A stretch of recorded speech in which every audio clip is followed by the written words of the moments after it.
Yesus, ia menyuruh beberapa orang tua-tua Yahudi kepadanya untuk meminta supaya ia datang dan menyembuhkan hambanya. Mereka datang kepada Yesus dan dengan sangat mereka meminta pertolongannya, katanya, ia layak engkau tolong, sebab ia mengasihi bangsa kita dan dialah yang menanggung pembangunan rumah ibadat kami. Lalu Yesus pergi bersama-sama dengan mereka.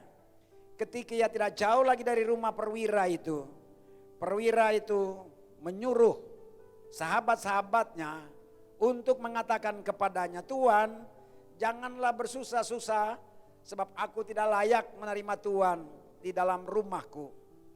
Sebab itu aku juga menganggap diriku tidak layak untuk datang kepadamu.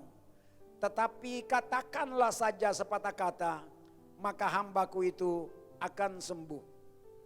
Sebab aku sendiri seorang bawahan dan di bawahku ada pula prajurit. Jika aku berkata kepada salah seorang prajurit itu pergi, maka ia pergi. Dan kepada seorang lagi datang, maka ia datang. Ataupun kepada hambaku kerjakanlah ini, maka ia mengerjakannya. Setelah Yesus mendengar perkataan itu, ia heran akan dia. Dan sambil berpaling kepada orang banyak yang mengikuti dia, ia berkata, aku berkata kepadamu, iman sebesar ini tidak pernah aku jumpai sekalipun di antara orang Israel.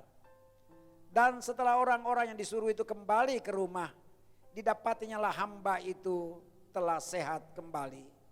Kemudian Yesus pergi ke suatu kota yang bernama Nain. Murid-muridnya pergi bersama-sama dengan dia dan juga orang banyak menyertainya berbondong-bondong. Setelah ia dekat pintu gerbang kota, ada orang mati diusung keluar. Anak laki-laki, anak tunggal ibunya yang sudah janda. Dan banyak orang dari kota itu menyertai janda itu.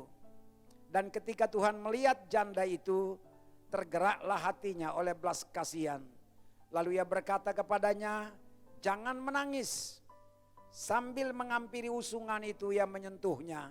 Dan sedang para pengusung berhenti, ia berkata, hai anak muda, aku berkata kepadamu, bangkitlah.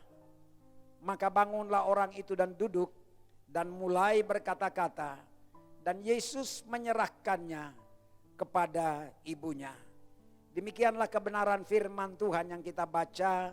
Dan berbahagialah kita yang tidak saja cuma membaca dan mendengar, tapi merenungkan, menghayati dan melakukannya dalam keseharian hidup kita.